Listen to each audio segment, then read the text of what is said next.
Getting yourself and your family prepared in case of an emergency takes less time and effort than you may think. But if a disaster hits your community, having a plan for what to do and stocking up on some basic supplies can make all the difference in how safely and comfortably you make it through the crisis.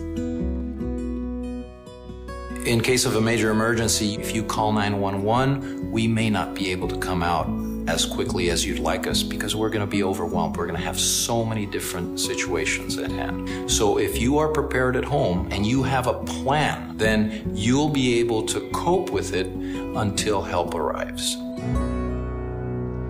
In an emergency, everything goes out the window. Your emotions, the fear factor, confusion. If everybody's aware of the plan and can execute the plan, that increases your survivability.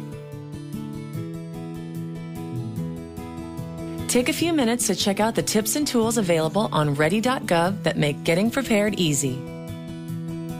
There are a few basics.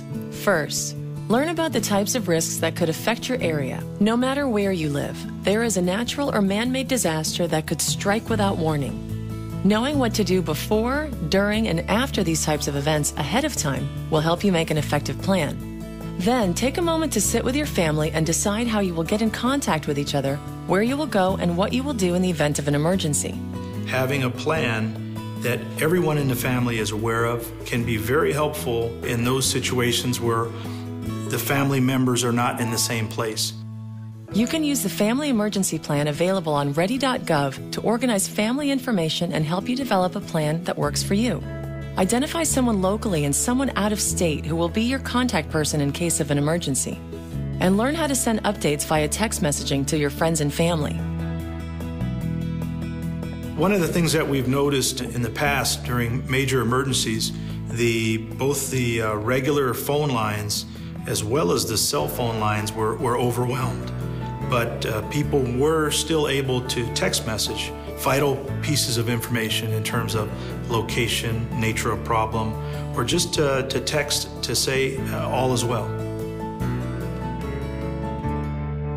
Once you've established your plan, print out a list available on ready.gov and start to put together an emergency kit.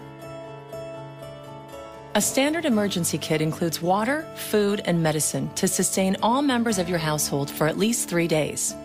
Visit ready.gov for a complete list of suggested items, along with recommendations for how to prepare a family emergency plan.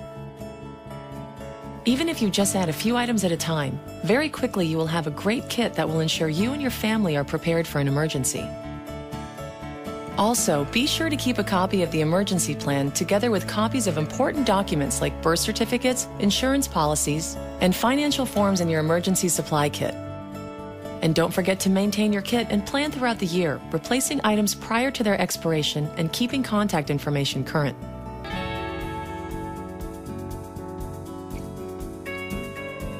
Remember that emergency preparedness is not something you can do once and forget about it. Make sure that you review your kit periodically, you update any medication or food and supplies, and also that you periodically review it with your family. Inquire about emergency plans at places where your family spends time, like work, school, faith organizations, and recreational activities. Finally, get to know the local resources available in your community.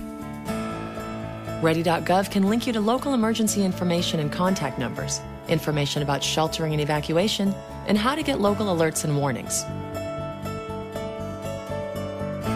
We can't predict where or when the next disaster will happen, but we do know that when the time comes, individuals and families who have taken even a few steps to prepare themselves will feel more confident and secure in their ability to get through it. Check out the information on ready.gov and get started today.